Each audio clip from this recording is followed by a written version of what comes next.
Gira seu telefone. Olá pessoal, tudo bem? Estamos aqui já, tudo preparado para começarmos essa live. Vamos terminar aqui só. Nós vamos passar também pelo Instagram.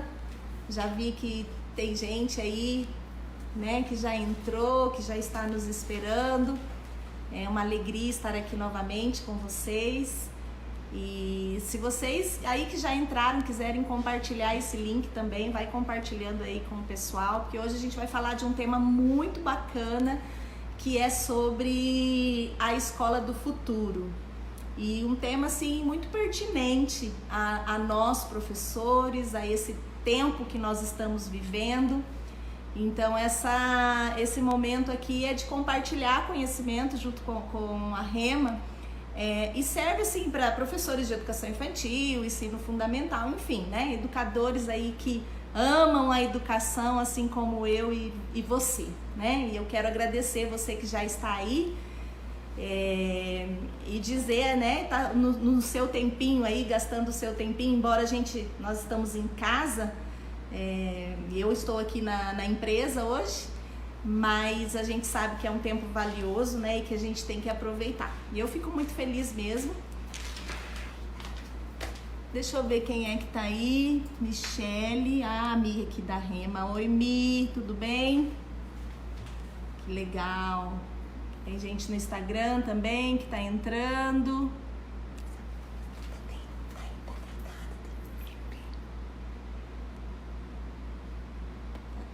Só um pouquinho, gente. Tá viradinho ainda o celular. Vocês estão me vendo na horizontal. Vocês estão me vendo na horizontal, né? Já vou resolver aqui. Deixa eu virar ele aqui.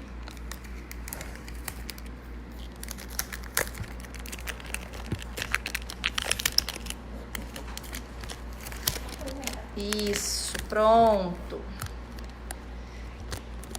Agora vocês estão me vendo certinho, né? Ah, Mara, agora tá certo. Dá um oi aí pra quem tá me vendo certinho, de cabeça pra cima agora.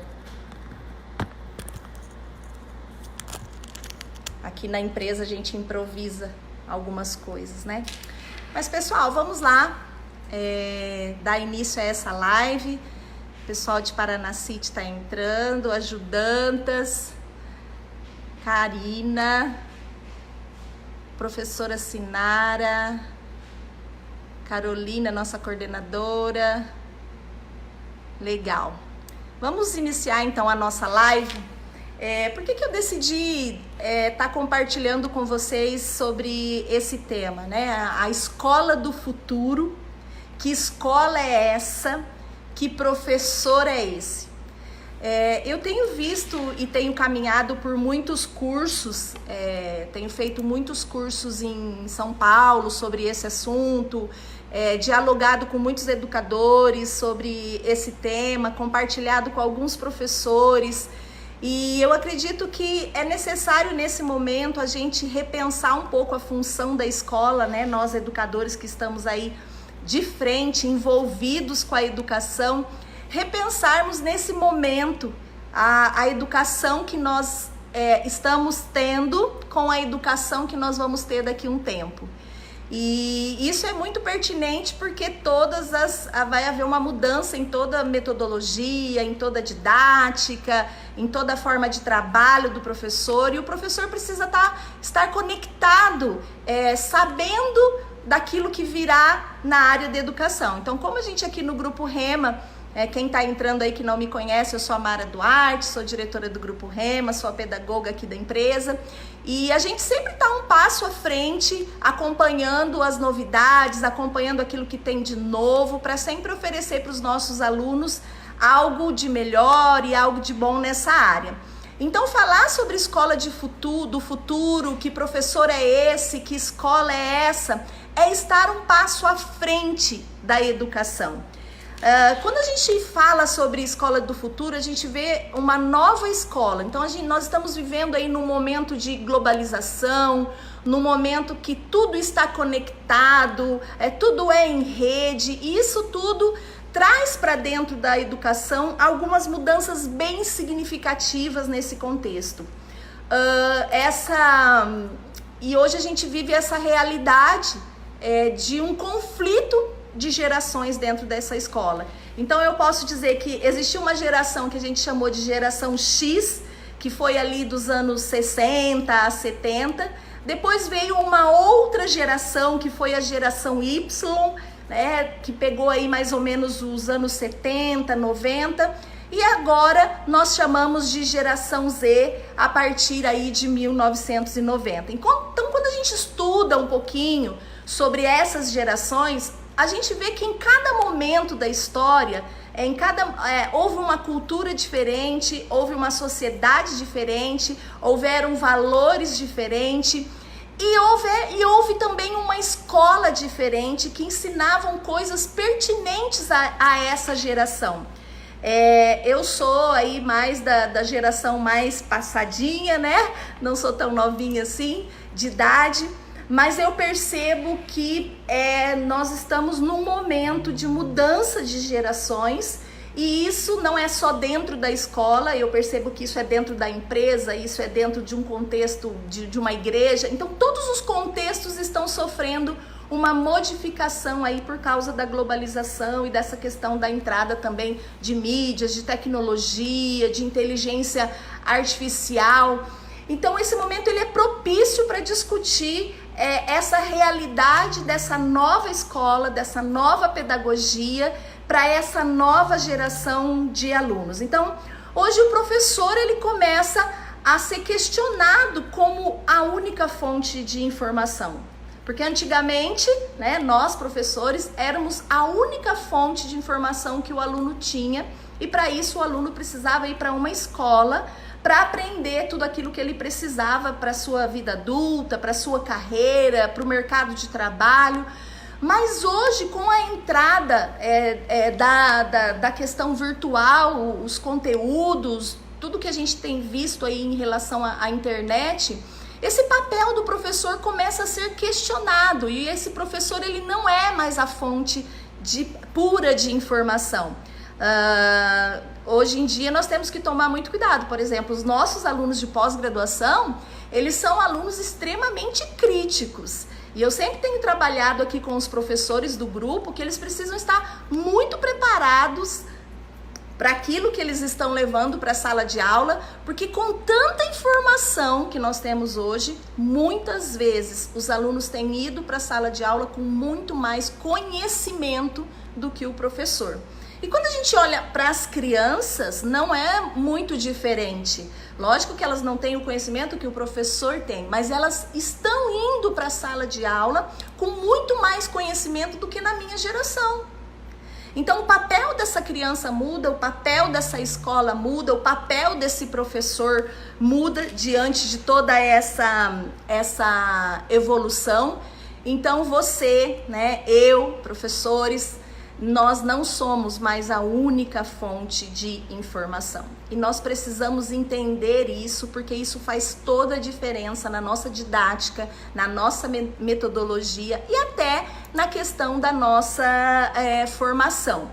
Então, já existe, eu não sei se vocês têm estudado sobre isso, mas eu tenho lido muitas coisas, muitos artigos sobre essa questão. Já existe um processo aí de desescolarização. Não sei se vocês já ouviram falar desse termo, desescolarização, mas são pais que já estão tirando seus filhos da escola, das instituições tradicionais, e trazendo para dentro de casa para fazer a educação dos seus filhos aí no contexto familiar. Nós já temos essa escola, essa desescolarização em 63 países. Eu fiz uma pesquisa em 63 países, né? Aí aqui a gente não tá para discutir aqueles que concordam, os que são adeptos, os que são opostos, porque os que são adeptos, eles veem que é uma nova forma de educar essas crianças. A gente até teve aí algumas discussões na televisão sobre esse contexto. E aos opostos, aqueles que acham que essa educação não é uma educação que é propícia, eles questionam muito sobre a exclusão da criança nesse ambiente escolar, né? Como é que vai ficar essa questão social, de interação dessa criança, enfim. Mas nós, sendo ou não, concordando ou não, tendo a nossa opinião ou não, isso é uma realidade. A desescolarização é uma realidade. Talvez você tá aí me assistindo e você fala assim, Mara, o meu município ainda é muito pequeno, mas nos municípios maiores, onde eu tenho conhecimento, isso já acontece. Mara, mas isso não vai acontecer numa escola pública. Ainda não, né? Mas nós já temos vários projetos de escolas que estão avançando aí para trabalhar um novo modelo de educação. Eu estava fazendo uma leitura sobre o Fórum Econômico Mundial e lá tem uns dados que, por exemplo, 75% das crianças, 75% das crianças, elas estão começando o primário hoje.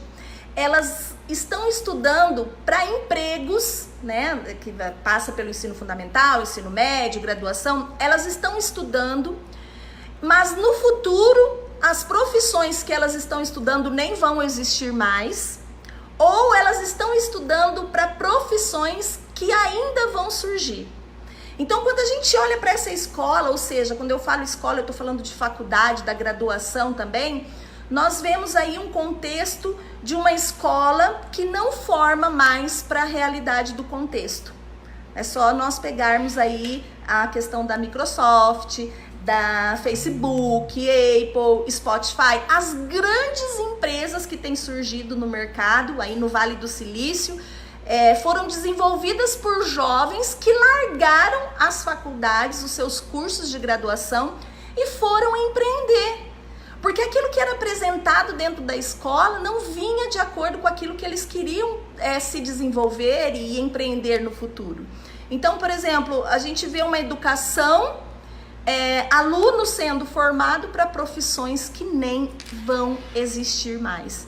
E a gente precisa, enquanto educador, pensar sobre isso. Por exemplo, a profissão de influencer. Existe faculdade, né, para formar um influencer? Não.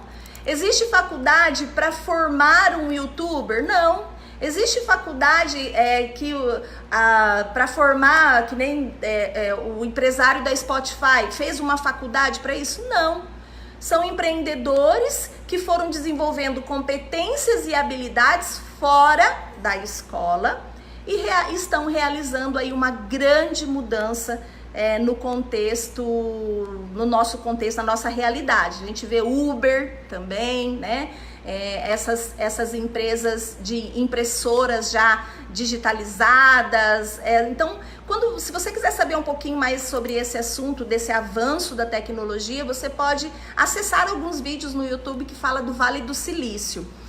Os professores não têm às vezes, muita curiosidade de pensar sobre isso, mas é onde nós vemos as maiores inovações do mundo, o mindset de jovens empreendedores que deixaram as suas faculdades e estão aí revolucionando o mundo digital, o mundo empresarial.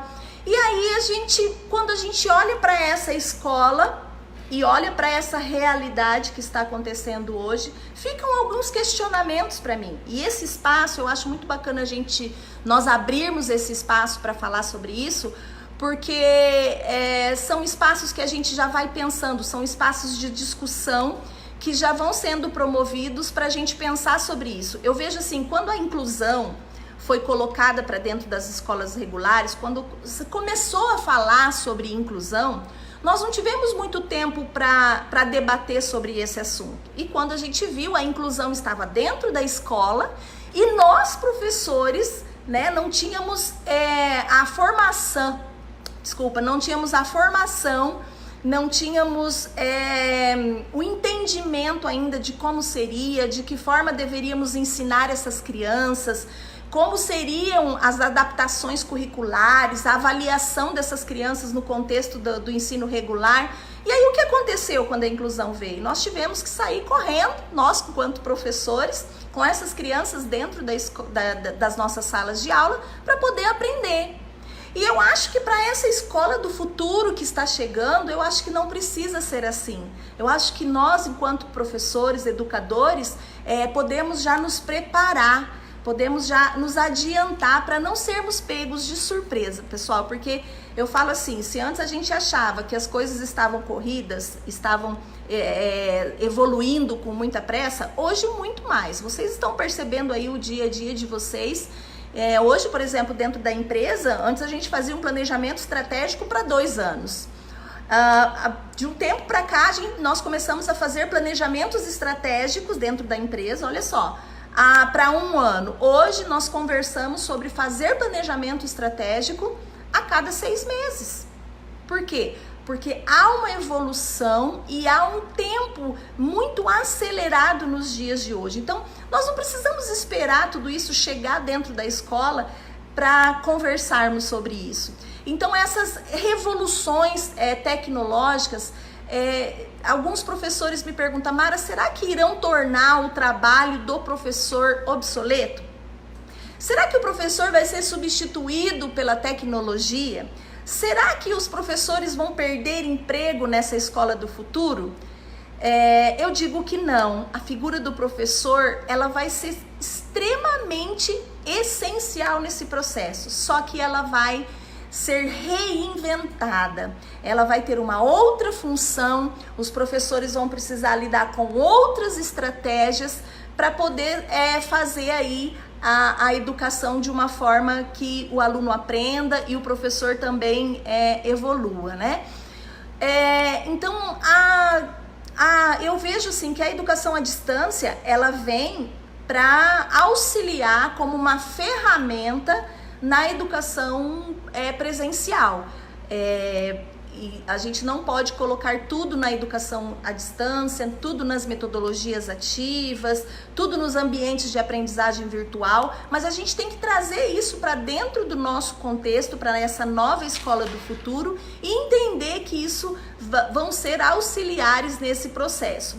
Então, para essa geração que está aí, que nós chamamos de geração Z, tem um autor que eu tenho acompanhado muito, um Grace, não sei se vocês também já tiveram a oportunidade de ler.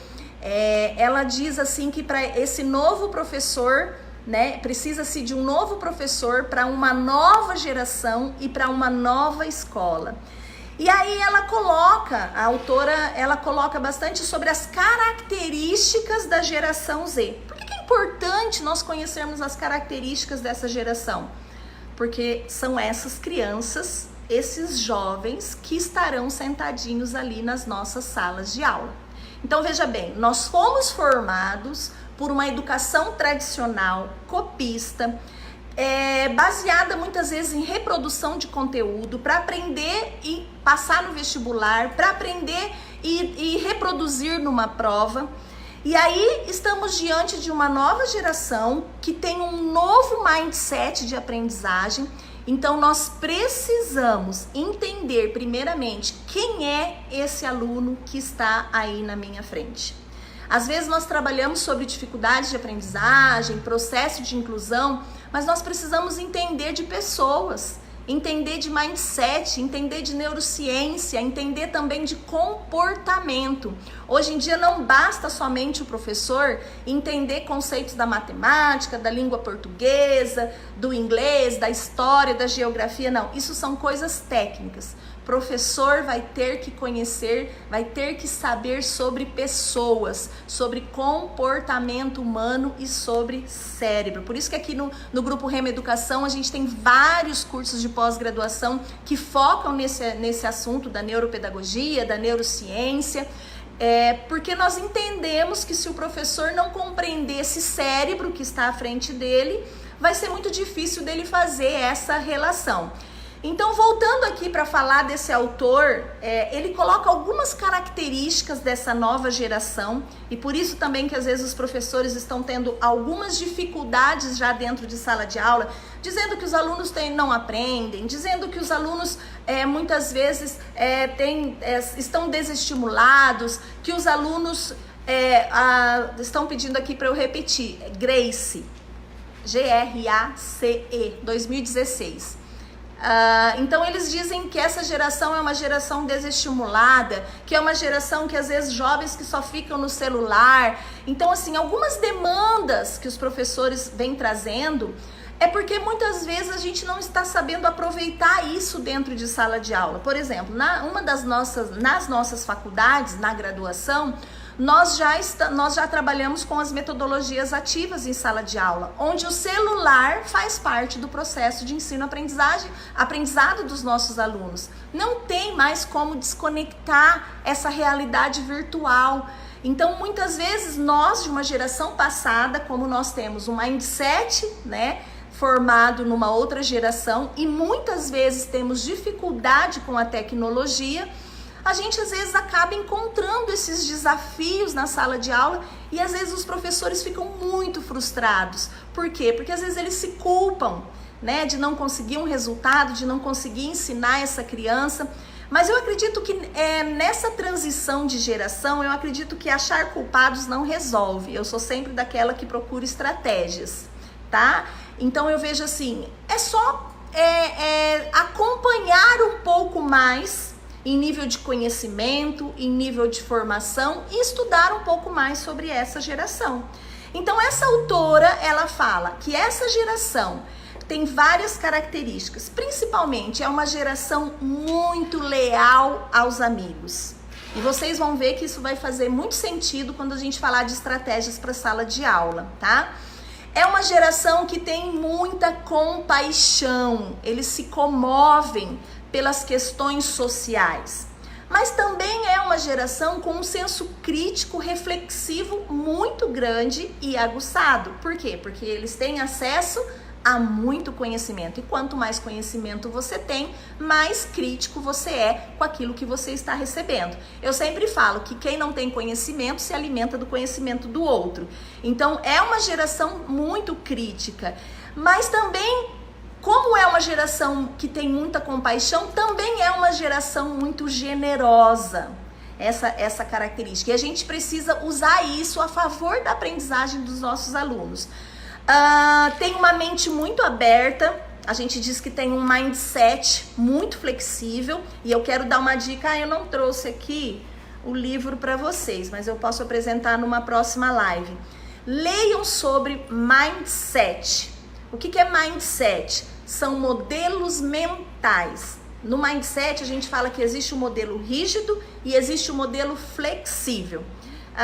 Para dar um exemplo para vocês, assim, sabe aquela pessoa turrona que às vezes você dá um conselho e as coisas estão ali na frente dela dizendo para ela que ela precisa mudar e ela tá lá, não consegue mudar, não consegue sair da caixa, a gente diz que não consegue avançar, a gente diz que essa pessoa tem um mindset bem simples, tá, gente? Não tô contextualizando o que o livro coloca, mas a gente chama essa pessoa de mindset fixo. E o mindset flexível é aquela pessoa que possui uma adaptabilidade muito grande ao ambiente, aquilo que está sendo proposto, ela sempre está evoluindo. Então essa geração é uma geração muito aberta e de mindset flexível. E aí você veja bem, uma geração de mindset flexível com uma geração de muitas pessoas com mindset rígido, né? Não vai bater. Uma outra característica dessa geração é a responsabilidade. Embora a gente ache aí que os jovens não têm responsabilidade, né? Algumas pessoas falam, na adolescência, que eles só pensam em ficar no celular. A gente precisa compreender um pouco do cérebro do adolescente. Eu tenho 2 filhas adolescentes e quando elas começaram a entrar na adolescência, eu comecei a estudar sobre toda a transformação que o cérebro do adolescente passa. E por isso que às vezes a gente precisa tirar esse rótulo de que adolescente é aborrecente, que fase difícil. É porque na verdade na adolescência precisa nascer uma mãe de adolescente. Então a Mara, que era uma mãe de criança, ela vai precisar se reinventar, ter um mindset flexível para ser mãe de adolescente. O professor que trabalha com criança, se ele for trabalhar com jovens, ele vai ter que reconfigurar a sua mente, porque o cérebro do jovem funciona de maneira diferente. Mas o jovem, quando ele é instigado e quando ele tem um propósito para aquilo que ele está fazendo e aquilo faz sentido para ele, porque essa geração, as coisas precisam fazer sentido para os alunos. Então, por isso que muitas vezes esse aluno está lá dentro da sala de aula e está desconectado com a aula, com o professor, porque muitas vezes não está fazendo sentido para ele. Então, quando faz sentido, eles se responsabilizam pelo resultado final. É uma geração muito determinada. Quando eles descobrem o que eles querem, eles sabem o que eles querem, eles são muito determinados e focados. São muito preocupados também com problemas globais, né? É uma geração que ela não é só intra, ela se comove, ela se preocupa com aquilo que está acontecendo ao seu redor. É uma geração muito tolerante, a gente percebe que em nível de gênero, de raça, muito mais tolerante do que a nossa geração. Então eles toleram, porque também eles vivem já um mundo de um pouco, né, mais de tolerância, mas é uma geração bem tolerante. Uma geração que tem bastante preocupação com os hábitos alimentares, uma geração que procura propósito em tudo que faz. Mara, isso desde pequeno? Sim, lógico que, por exemplo, uma criança do ensino fundamental 1 vai já começar a apresentar essas características. Agora, um adolescente vai apresentar essas características um pouco mais acentuada e um aluno que está lá na graduação, na pós-graduação, vai apresentar essas características que eu estou falando de acordo com a sua maturidade. Mas é uma geração que precisa, eles querem encontrar propósito. Mas o que é propósito? Na nossa época, o professor dava uma ordem, uma tarefa, e o aluno reproduzia aquela tarefa, muitas vezes sem entender para que ele estava fazendo aquela tarefa. Ele cumpria aquele exercício, ele reproduzia uma tarefa de casa que ele nem entendia o motivo daquela tarefa, mas ele fazia isso de uma forma muito mecânica. Os alunos de hoje não. Se não tiver propósito, se não tiver significado, por que eu estou aprendendo isso? Para que eu vou usar isso? Eles se desestimulam. As minhas filhas falam muito isso. Elas falam assim, para que eu vou estudar, né, alguns conteúdos se hoje eu tenho GPS, se hoje eu tenho um celular na mão, se hoje eu tenho mecanismos que vão me dar ali, é só entrar no Google que eu tenho, né? Então elas questionam alguns conteúdos que às vezes para nós foram básicos no passado, mas que para essa escola do futuro não vai fazer sentido. Então a escola, ela precisa se reinventar. Lógico que isso é um processo, né? A sociedade está se reinventando, nós como pais precisamos nos reinventar como profissionais, e a gente vai caminhando, né, nesse modelo, nesse novo modelo de educação. Então, só que a gente percebe que entre essa evolução que teve, de toda essa tecnologia, de tudo isso que é ofertado aos nossos alunos, dessa demanda de conhecimento, a velocidade da escola não acompanhou. A velocidade das nossas estratégias enquanto professores não acompanhou. Então a gente vê uma diferença da velocidade do mundo com a velocidade da escola. E tudo mudou, né? Então eu falo assim, com o mundo assim se movendo tão rápido, nós precisamos nos tornar uma sociedade de pessoas que estão sempre aprendendo coisas novas.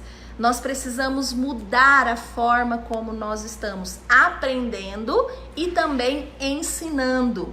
Então, se antigamente, né, a formação de professores, ela era muito significativa para nós, hoje ainda mais. O professor precisa estudar constantemente. Isso é apaixonante, né? Porque professor gosta mesmo de estudar. Eu falo muito por mim, porque eu sou uma apaixonada. Eu falo que educação corre na minha veia, no meu sangue.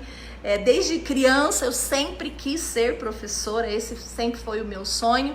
Então, para mim, estudar não é um prazer, para mim estudar é o meu hobby. E você, professor, precisa ter essa característica de uma busca intensa de conhecimento, para que você possa transformar a sua realidade e ficar um pouco mais perto dessa geração. E com essa nova escola também muda-se o paradigma de educação. A gente escutou muito essa palavra paradigma, né, nos nossos cursos de pedagogia e em cursos de pós-graduação. E o que significa paradigma? O modelo de educação. Então, esse paradigma precisa mudar, as salas de aula precisam mudar nas suas dinâmicas. Então, essa sala de aula tradicional de uma carteirinha atrás da outra, enfileiradinha.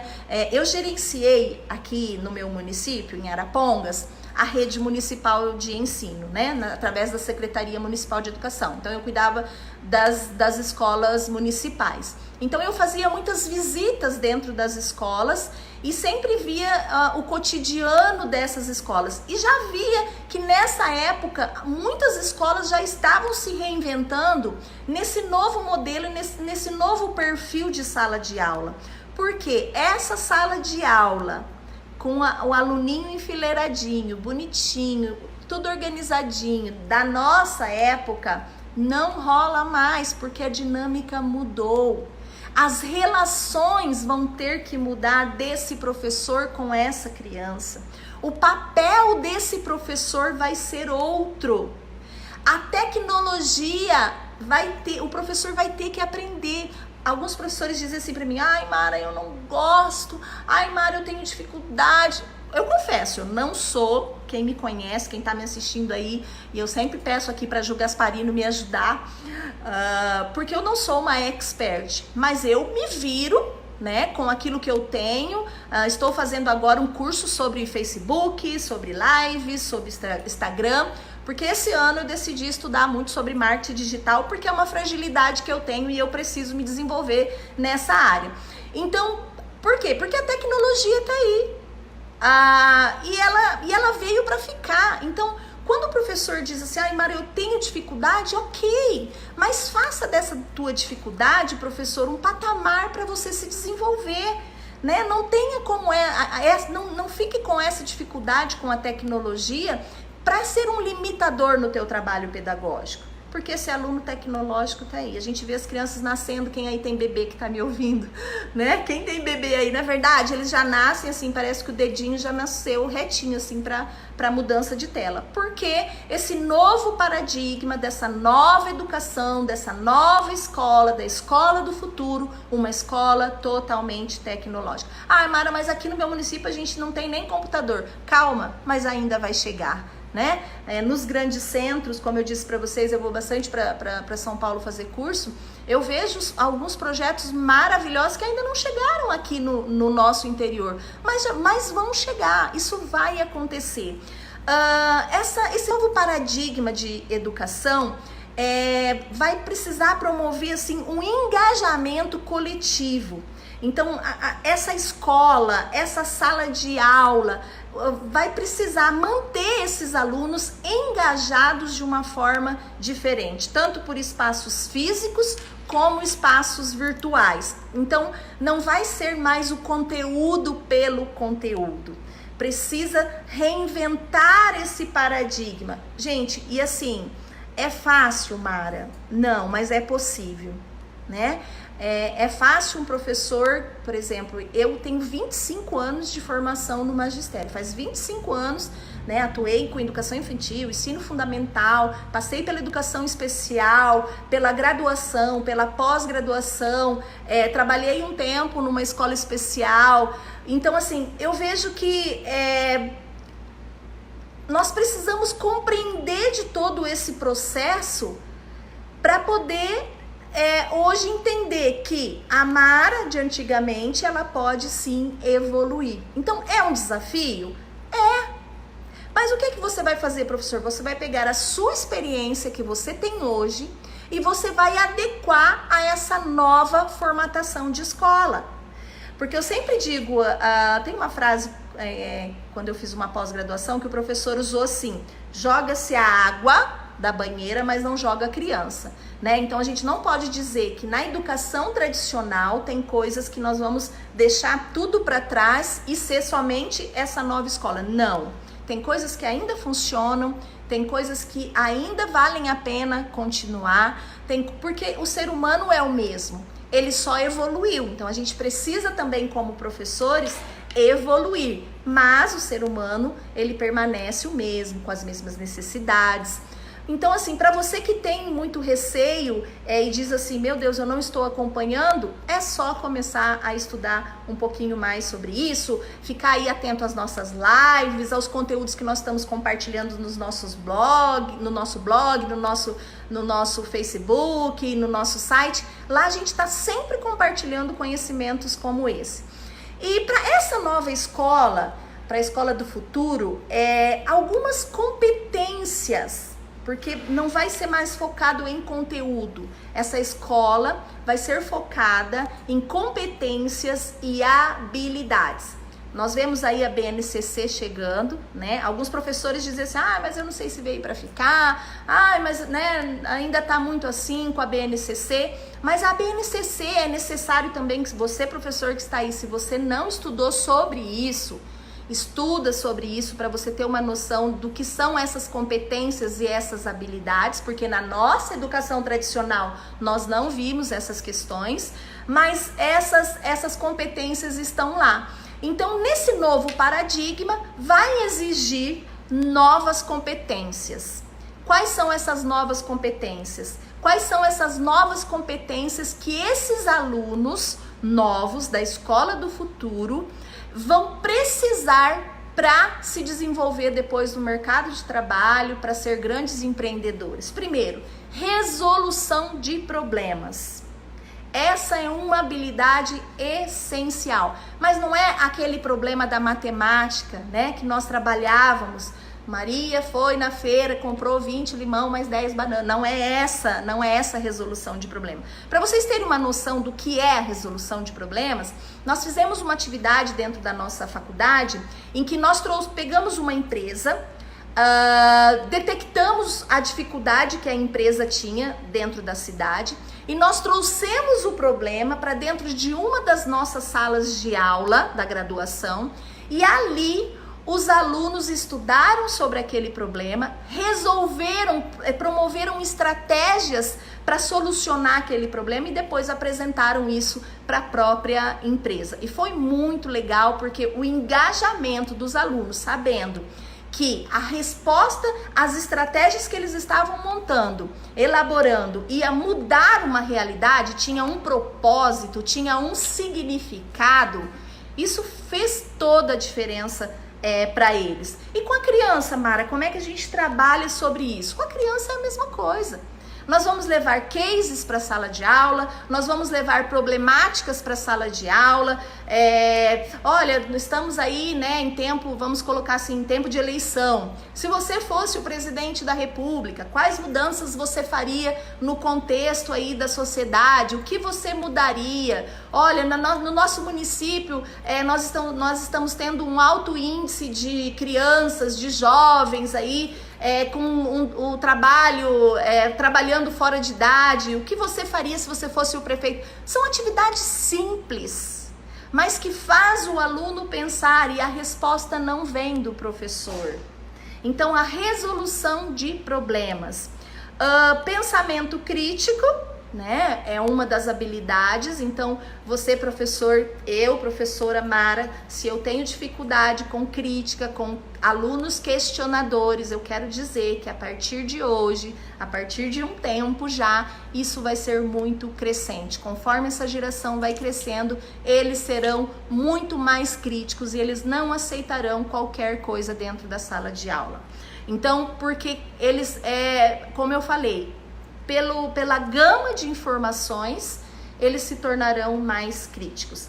Vai ser uma geração extremamente criativa, e para o professor dar conta, ele também vai ter que desenvolver a criatividade dele. Uma geração que vai ter uma habilidade também de gerenciar pessoas, por isso que eu disse, se é uma geração que vai ter essa habilidade de gerenciar pessoas, eu como formadora preciso também entender sobre pessoas. Para isso, o que eu diria para vocês como dica? Se você quer entender de pessoas e não só de conteúdo, de técnicas, de estratégias, de metodologias, mas você quer aprender sobre esse ser humano que está aí na sua frente, como é que ele pensa, como é que ele se relaciona, como é que ele lidar com os conflitos, como é que ele lidar com os sentimentos, como é que ele lidar com a aprendizagem, faça um curso de coaching, né? Por isso que eu gosto sempre de ir um pouco à frente. Quando eu conheci o coaching, eu vi, né, nesse coaching, não nesses coaches que estão oferecendo por aí, tem muita coisa que você precisa selecionar no mercado, né? Não vai para a área do coaching de autoajuda, porque vai passar uma semana, não vai vir ajuda nenhuma, mas utiliza-se o coaching que trata mesmo, que são profissionais que tratam do desenvolvimento de pessoas. Então, entender sobre pessoas, entender sobre mindset, entender sobre perfis comportamentais. Por que determinado grupo de alunos se comporta dessa forma?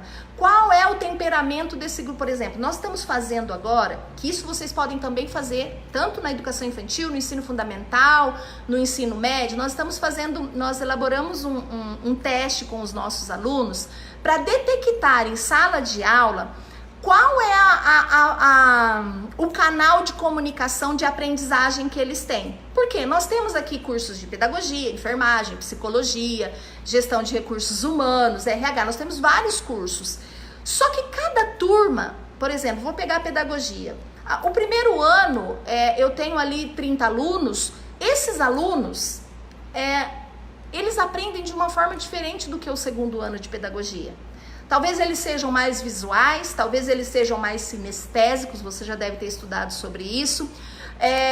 Talvez eles sejam mais ouvintes. E nós temos feito essa pesquisa, aplicado esse teste nos alunos, para detectar o perfil da sala de aula, o perfil comportamental, o perfil de aprendizagem, para trabalhar com os professores e dizer, olha, no primeiro ano de pedagogia, professor, você pode trabalhar com mais recursos audiovisuais focados para audição, porque aquela turma aprende mais ouvindo. No segundo ano, você tem que trabalhar mais com experiências, com a parte sinestésica, porque o terceiro ano de pedagogia, segundo ano, terceiro ano de pedagogia, são alunos mais sinestésicos. E olha só como isso faz a diferença. Você compreender o perfil da turma, para quem você está ensinando, para que essa aprendizagem chegue. Então, o nosso foco hoje, dentro do grupo Rema Educação, Mara, enquanto pedagoga, e isso eu aplico em todos os nossos cursos, curso online, tudo, eu sempre trabalho isso com os professores, não focar, focar 50% no ensino e 50% na aprendizagem. Porque ensino é uma coisa, aprendizagem é outra. Tanto é que nem tudo que eu ensino, o meu aluno aprende. E por que nós temos essa diferença? Porque esse professor, ele não tem essa habilidade de conhecer pessoas. Eu fiz um curso recentemente agora de perfis comportamentais, muito bacana, que se vocês quiserem fazer também, façam. Dentro dos nossos cursos de pós-graduação em coaching, nós temos uma pós de coaching para professores, para que os professores possam se conhecer, conhecer o outro e conhecer a criança e saber como se relacionar com ela enquanto pessoa, não se relacionar com ela enquanto conteúdo, ok? Então, tudo isso a gente já tem feito aqui porque eu tenho essa preocupação. Eu sempre digo para o pessoal aqui dentro, de olho nos processos e foco nas pessoas. As pessoas são mais importantes. Professor, dentro da sua sala de aula, o mais importante são os seus alunos. Não é o conteúdo, não é o currículo, não são as notas que você tem que entregar no final do mês, não é o livro de chamada, né, que às vezes é chato, nem sei como é que vocês estão fazendo isso aí, que precisa ser preenchido, não são as reuniões pedagógicas. Isso tudo são importantes, fazem parte do nosso processo, sim, mas o mais importante são os nossos alunos. Então, entenda, professor, de pessoas. É uma competência também de trabalho em grupo. Então, na nossa época, os trabalhos eram muito individuais, a gente ensinava os alunos de uma forma muito individual, tanto é que as carteiras das salas de aula já nos dizem isso. Mas hoje, uma das habilidades que o professor vai ter para essa escola do futuro é saber promover uma aprendizagem em grupo. Porque a aprendizagem em grupo, ela desenvolve as habilidades que esse aluno vai precisar um pouco mais adiante. E isso incentiva também a autonomia, o pensamento crítico, e também as crianças passam a se autorrealizar pela produção do próprio conhecimento delas. Elas vão produzir o próprio conhecimento. Então é importante que você, professor, você pai que está me ouvindo, criem filhos, trabalhem com as crianças para que elas sejam realmente questionadoras, ok? Tem um outro autor chamado Menkes, ele escreveu um artigo para a revista Harvard, também uma revista muito interessante que eu assino, e se vocês quiserem assinar também, vale muito a pena, porque são conteúdos que estão sempre à frente daquilo que às vezes acontece aqui no Brasil. Ele diz que também uma das características dessa geração, dessa escola do futuro, e que o professor vai ter que desenvolver é a inteligência emocional. Quem aí assistiu a minha live semana passada, na quarta-feira, eu falei um pouco sobre como é que a gente está lidando nesse momento de crise aí com a inteligência emocional dentro de casa. Trouxe questões muito práticas que eu e o Fábio a gente tem feito ali em família. Mas a inteligência emocional, tanto do professor, e aí quando eu falo professor, eu estou falando do diretor da escola, do coordenador da escola, de todas as pessoas envolvidas no processo educacional, precisa ter uma inteligência emocional desenvolvida. Agora eu digo assim, se o professor não entende sobre inteligência emocional, não tem a sua inteligência emocional desenvolvida num nível de maturidade a ponto de desenvolver isso nas crianças, vai faltar alguma coisa para essa escola.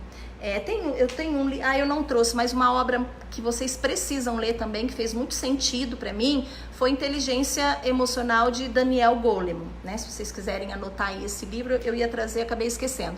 Essa é uma obra que vai aí, para você que nunca leu sobre isso, professor, é uma obra bem completa e que vai te trazer muitos insights, vai virar algumas chaves aí em você para você atuar na sua sala de aula. Então, como eu falei na live passada, a questão da inteligência emocional, do autoconhecimento, da autorregulação, da motivação interna e da empatia são coisas que vão estar presentes dentro desse novo currículo. E eu e você precisamos nos desenvolver nessa área. Então, muda-se um paradigma, muda-se as habilidades e competências, e muda-se e vem aí surgindo então uma nova pedagogia, né? Amo essa palavra pedagogia. E vem aí surgindo essa nova pedagogia. Existe um autor chamado Scott, ele escreveu aí um artigo em 2015, ele fala dessa nova pedagogia e ele diz que essa nova pedagogia vai ter que incentivar. Aí eu comparo com as habilidades que os alunos vão ter. Essa nova pedagogia vai ter que incentivar ainda mais a participação dos alunos dentro de sala de aula. Essa nova pedagogia vai precisar encorajar a comunicação desses alunos e a colaboração deles também. Eu vou compartilhar depois aqui alguns livros com dicas para vocês, ok?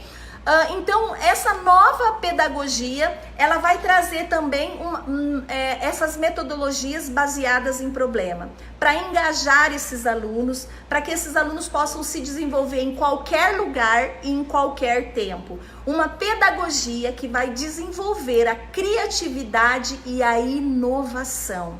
Uma nova pedagogia que vai trazer ferramentas apropriadas para o professor nesse processo de aprendizagem dos alunos. Uma nova pedagogia que vai desenvolver atividades de aprendizagem conectadas com esse aluno ao mundo real.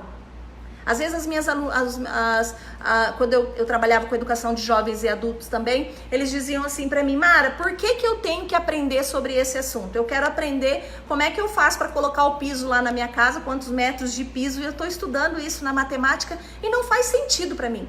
Eu confesso que muitas vezes eu fechava os livros e dizia: sabe que vocês têm razão? Sobre o que é que vocês querem aprender hoje? Né? E naquele dia eu via que a turma estava meio inquieta e que não era aquele conteúdo que eles queriam aprender. Então, por quê? Porque aquele conteúdo não estava projetado para o mundo real. E essa nova geração, nessa nova escola do futuro, tudo vai ter que fazer relação com a realidade. Pensamento crítico, essa nova pedagogia vai ter que desenvolver isso. Resolução de problemas, a compreensão da tecnologia, das mídias, responsabilidade social, iniciativa e habilidades metacognitivas. Você aí, professor, já leu sobre habilidades meta? Olha, eu tô dando aqui muitos ganchos de coisas para você tá anotando aí, que você já pode ir se aperfeiçoando com vocabulário, com significado, para você acompanhar esse novo processo. Então, as habilidades metacognitivas. A gente pode até fazer uma live depois sobre esse assunto, mas são habilidades que essa nova pedagogia vai trazer. Pensamento empreendedor. Hoje, se você olhar, a maioria dos jovens que tem aberto aí as suas startups, os seus projetos de startups, são pessoas extremamente jovens. Então, não sei se vocês já ouviram falar também da pedagogia empreendedora. Eu tive a oportunidade de conhecer uma escola que desenvolveu um projeto de pedagogia empreendedora que nós queríamos até trazer para o nosso município para aplicar nas nossas escolas municipais na época, porque esses jovens vão ser muito mais empreendedores do que na nossa época. Nós teremos muito mais pessoas empreendedoras nessa nova geração. E essa escola precisa se preparar para formar esses alunos. Aprender a aprender e aprendizagem para toda a vida. Essa nova geração vai ser conectada muito com essa questão de aprender para a vida toda. E aí você imagina, essa geração conectada para aprender a vida toda. E aí a gente que é professor, às vezes, né, não lê um livro, passa um mês sem ler um livro, então a gente precisa correr. Essa nova pedagogia vai também trazer questões sobre valorizar a diversidade, trabalho em equipe, interconectividade. Vai falar bastante sobre competência global, competência intercultural. Essa nova pedagogia vai trabalhar muito o senso de comunidade, vai trabalhar muito sobre liderança. Um outro assunto que, se vocês quiserem saber, eu gosto muito de falar sobre liderança. Estou até montando um curso online sobre isso para diretores, coordenadores de escola, porque às vezes a gente assume uma escola e a gente não é líder, a gente é técnico. Ser líder é totalmente diferente. Então, a liderança é algo que essa nova pedagogia vai trazer. Então, nós vamos ter muito mais líderes, muito mais pessoas preparadas para serem líderes no futuro do que na nossa época. Autonomia e autogestão do conhecimento. Então, essa nova pedagogia vão trazer novas competências e novas habilidades. Mara, e o papel do professor do futuro? Como é que vai ser? Bom, vocês vão ouvir muito falar sobre mediador. A palavra mediador para a gente da pedagogia não é uma palavra desconhecida, né? Mas vocês vão ouvir muito falar sobre o professor curador, não é que cura doença, tá? E o professor mentor.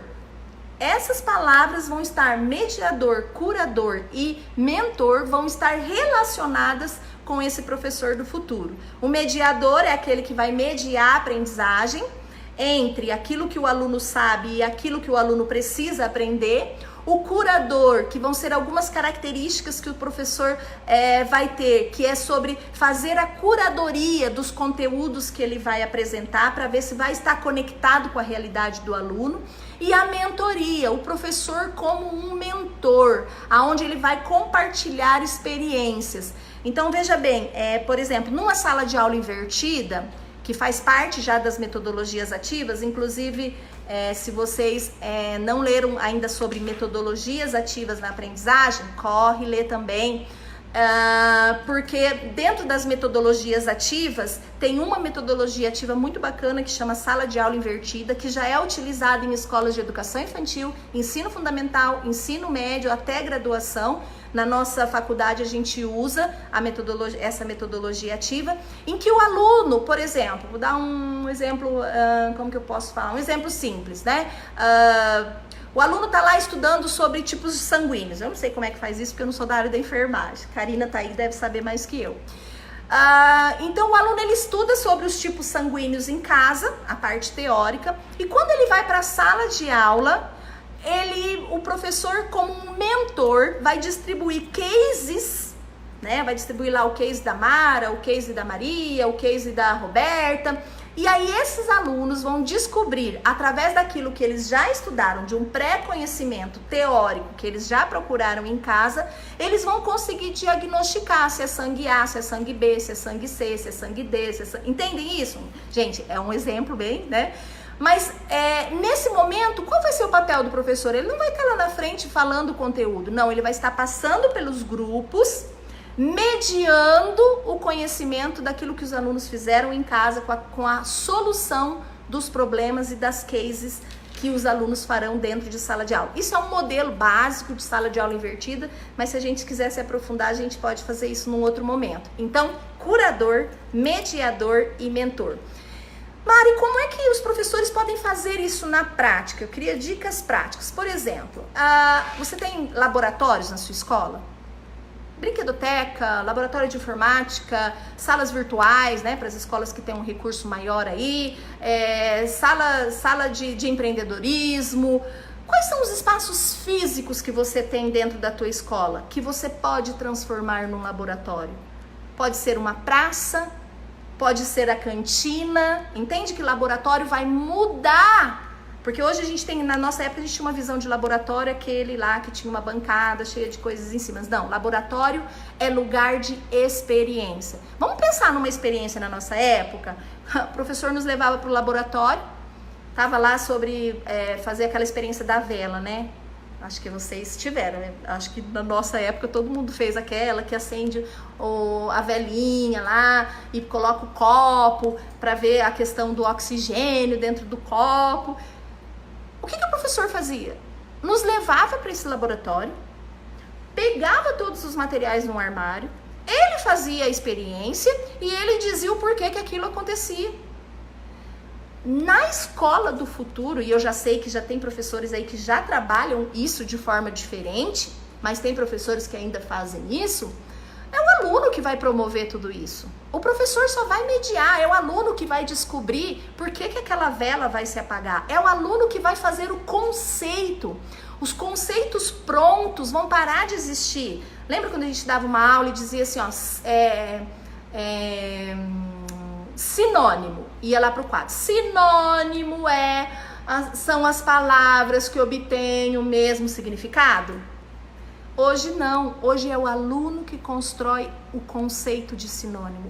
Nós, como mediadores, vamos levar esse aluno a entender, porque esse aluno, ele estudava, reproduzia numa prova, mas depois no contexto da vida real ele não sabia que aquilo era sinônimo, porque ele não fazia relação com a prática. Então, atividades de laboratório, se você tem espaços, use os espaços. Leve os seus alunos para trabalhar em faz parcerias com empresas, com escolas de natação, com coisas que tem aí no seu município para que esses lugares se transformem em laboratório. Os professores podem trabalhar muito, devem trabalhar com a resolução de problemas, principalmente nas tarefas de casa. Vamos parar com aquela tarefa de casa que o aluno reproduz tudo aquilo que foi feito na aula, porque a gente tem essa concepção, sim, né, que o nosso cérebro ele aprende sim por repetição, mas só isso não funciona mais. Dê tarefas para os alunos que eles resolvam problemas, que eles resolvam questões sociais, porque aí a tarefa vai ficar muito mais atraente para esse aluno. Técnicas de discussão de grupo. Isso, as salas de aula precisam mudar. As salas de aula precisam ser formadas agora em grupos. Então, professor, trabalhe muito com técnicas de grupo. Se você não tem estratégias, faça cursos, procure na internet como trabalhar técnicas em grupo com a criança de educação infantil, com a criança de ensino fundamental. Nós temos uma mega, né, aí, capacidade de informação nas redes sociais. Sala de aula invertida, que é uma das coisas que a gente pode trabalhar também, aí precisa estudar e entender sobre isso. Aprender fazendo. Então, professor, pare de só você fazer, só você construir. Deixe o aluno fazer. Deixe o aluno construir, porque essa geração aprende mais fazendo. Não sei você, mas eu também aprendo quando eu faço, quando eu erro, quando eu refaço e aí eu construo o meu conhecimento. Aprender com experiências e aprender ensinando. É uma geração também que, além de gostar de aprender, eles também vão gostar de ensinar. Então, nesses trabalhos em grupos, coloque um aluno para ensinar o outro. Um aluno que tem um pouquinho mais de dificuldade numa área, coloca um que tem uma habilidade melhor para ajudar. Alunos que têm habilidades diferentes, coloca para se ajudar, porque os alunos encontram nessa escola um novo sentido. Foi feita uma revista, foi feita uma pesquisa. Eu gosto muito de pesquisa porque aqui no Grupo Rema, tudo que a gente trabalha é com foco científico, a gente trabalha muito baseado em pesquisas e também muito a prática do que o professor pode fazer em sala de aula. Então, na revista Forbes de 2018, foi feita uma pesquisa com 1.300 alunos do ensino médio. Vocês podem ver que eu estou falando aí educação infantil, ensino fundamental, ensino médio e graduação, porque eu acredito que tenha público aí de todas as áreas, pós-graduação também. 80% dos alunos dessa pesquisa, de 1.300 alunos, acham mais divertido o estudo com amigos. 80% também desses alunos preferem atividades em que eles possam trocar ideias, aulas que eles possam trocar ideias com os amigos. E 80% também desses alunos falam que preferem aulas em que eles podem ajudar os outros alunos. Mara, vai ser sempre assim? 100% assim? Não, é aquilo que eu disse. Vai ter momento que os alunos vão aprender de uma forma tradicional, mas toda essa forma nova vai ter que também ser inserida. A melhor forma de aprender nessa pesquisa, que também foi feita com esses alunos, 51% dos alunos colocaram que aprende fazendo. 51% dos alunos também colocaram que aprende lendo. E somente 12% dos alunos colocaram que aprende ouvindo aulas. E a gente vê uma escola,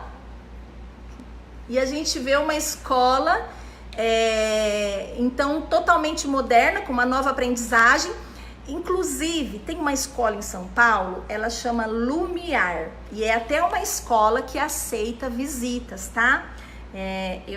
Esse ano eu ia agendar uma visita lá para conhecer o projeto pedagógico deles, que ela é uma das escolas do futuro, que trabalha muito sobre isso, os professores já são capacitados sobre isso. Escola Lumiar, que tem um projeto maravilhoso. Eu andei estudando sobre o projeto delas, mas nada melhor do que conhecer, né? Então, se vocês estiverem passando por São Paulo, não agora, né? Façam uma visita aí nessa escola. E como deve ser a sala de aula do futuro? Mara, você falou de habilidades e competências, você falou do novo paradigma, você falou de como é que vai ter que ser essa aprendizagem. Essa sala de aula do futuro, ela vai ser mais tecnológica. Eu sabendo, não, eu gostando, não vai ter nada a ver com o que eu gosto, vai ter a ver com uma realidade. Quando surgiu a inclusão, muitos professores falavam assim pra mim, não vou fazer educação especial não, porque eu não gosto de trabalhar com aluno da educação especial. E eu por dentro dizia assim, poxa, mas não é questão de gostar, não é questão de ter habilidade, né?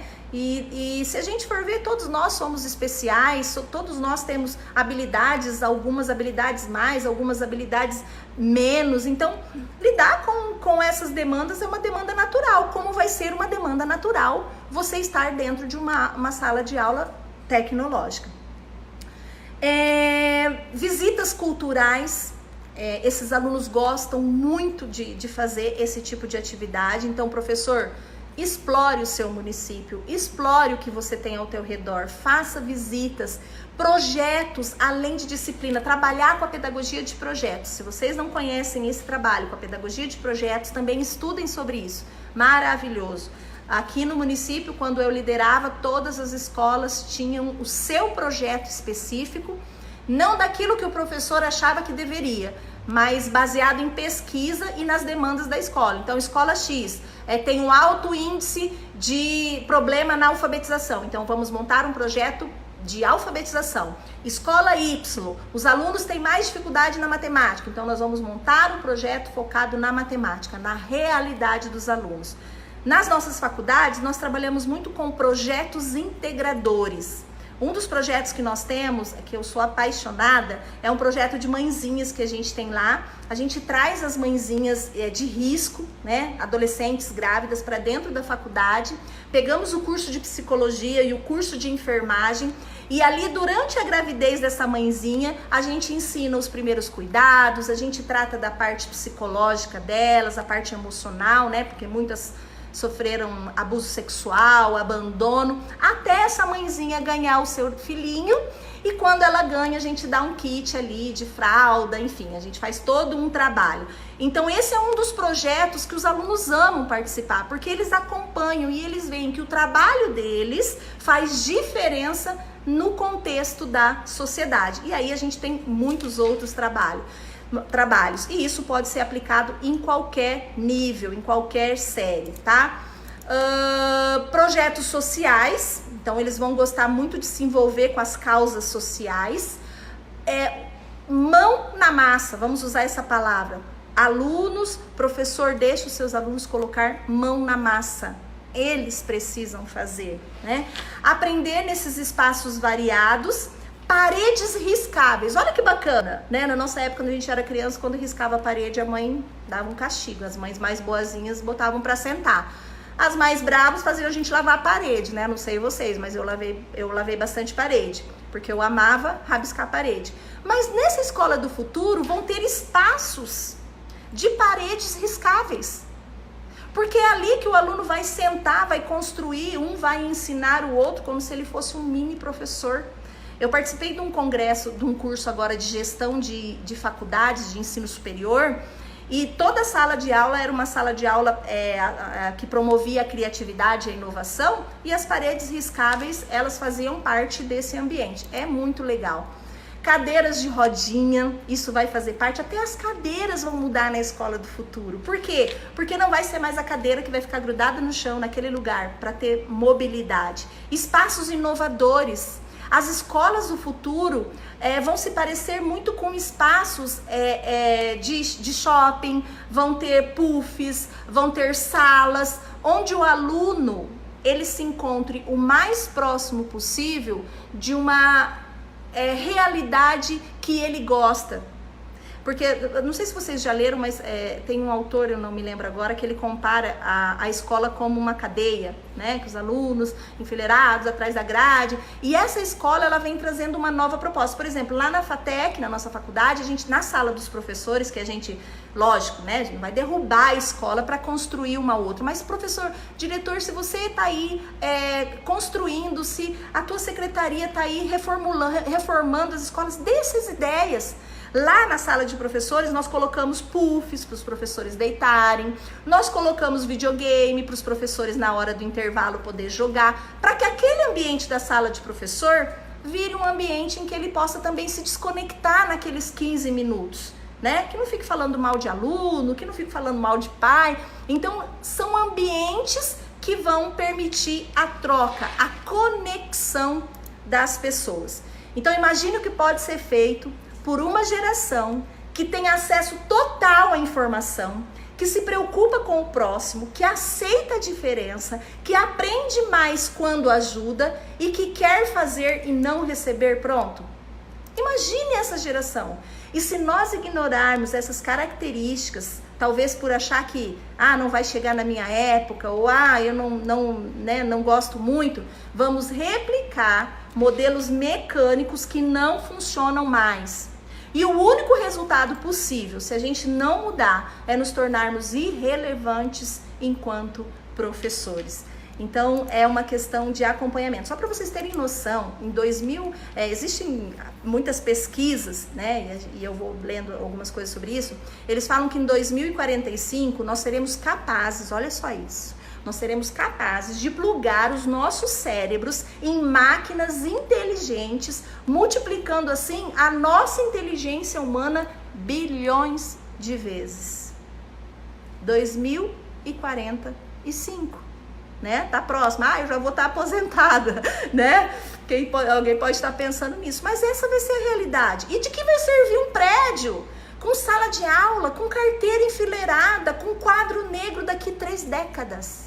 Do que vai valer se isso não for repensado? Existe uma pesquisa norte-americana que foi feita em 2017 com crianças de até 8 anos. 41% dessas crianças em 2017 possuíam smartphone.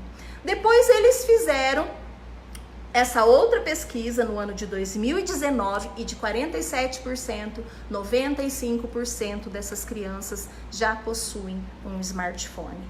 Então, isso é uma realidade, é uma geração conectada. E qual é o impacto disso na vida das crianças? Qual é o impacto de toda essa tecnologia na vida das famílias, na sociedade? Nós não vamos discutir isso nós não vamos discutir isso agora, porque tem os impactos positivos e também tem os impactos negativos. A gente já vê aí crianças com vício de telas, crianças dependentes de telas, né? Então essas são questões que também vão surgir dessa nova geração. Então essa sala de aula está mudando, o nosso modelo mental precisa mudar, nós precisamos nos adaptar e entender que a realidade que nós aprendemos e com a realidade que nós vamos ensinar vai ser diferente. Para vocês terem uma noção, a minha filha de 13 anos chegou em mim e disse assim, de uma outra escola que ela estudava, ela disse assim, mãe, eu quero sair da escola. Eu disse para ela assim, filha, por que você quer sair da escola? Ah, mãe, porque tá muito chato. E eu converso muito com ela sobre isso. Mas por que tá muito chato, Eduarda? Ah, mãe, porque o professor abre a apostila e blá, blá, blá. Ela disse isso pra mim. Eu disse assim, o que significa isso? Ela, e o que você quer? O que você espera da escola? Eu disse pra ela. Ela disse, mãe, eu quero ir pra sala de aula para experimentar.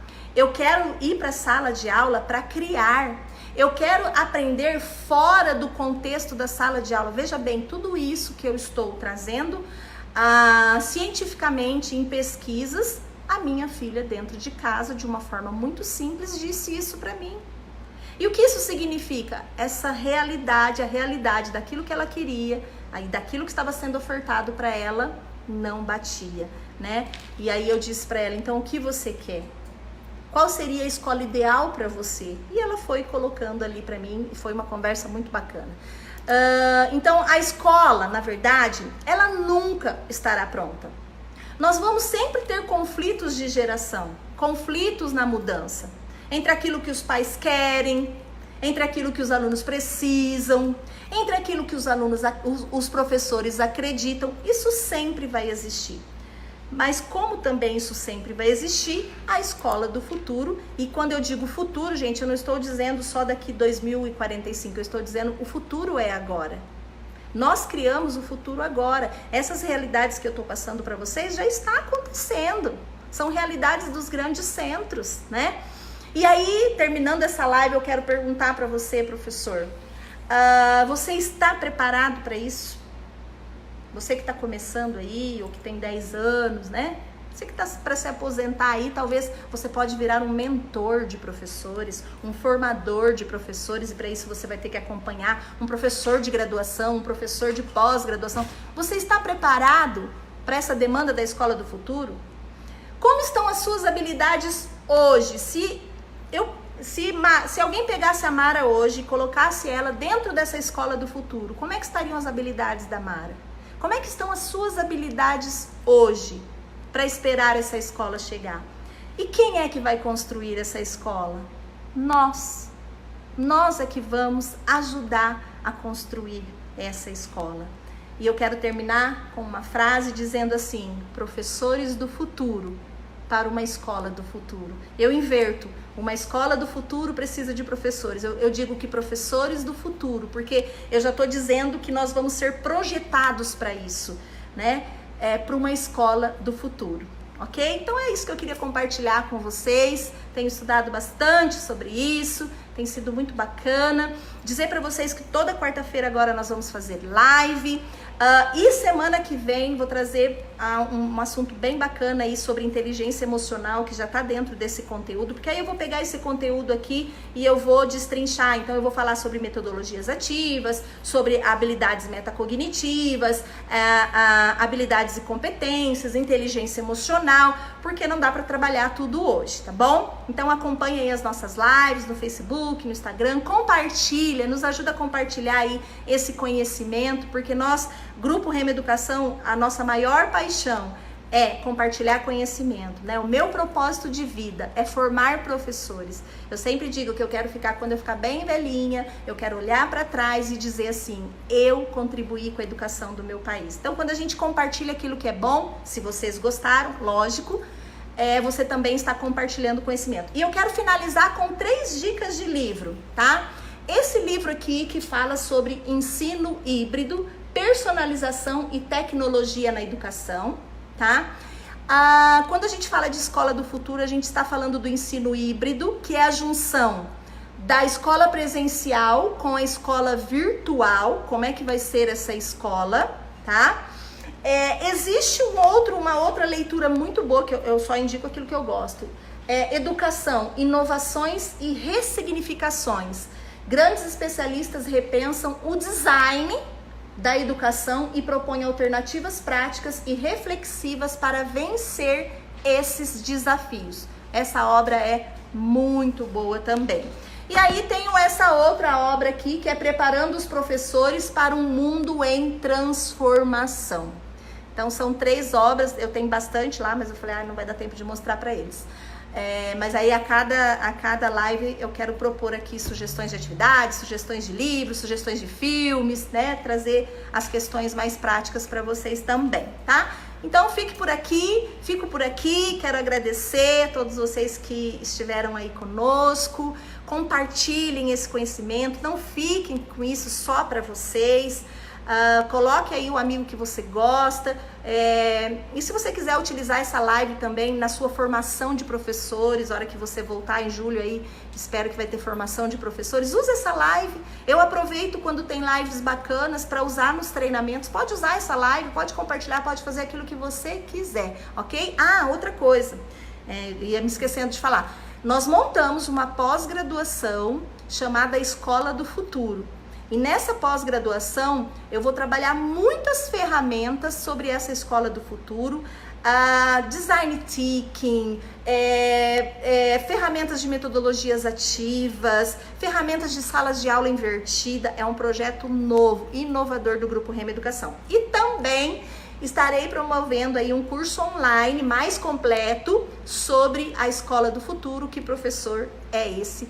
Professor, escola do futuro, professor do futuro. Fica aqui o meu abraço e até quarta-feira.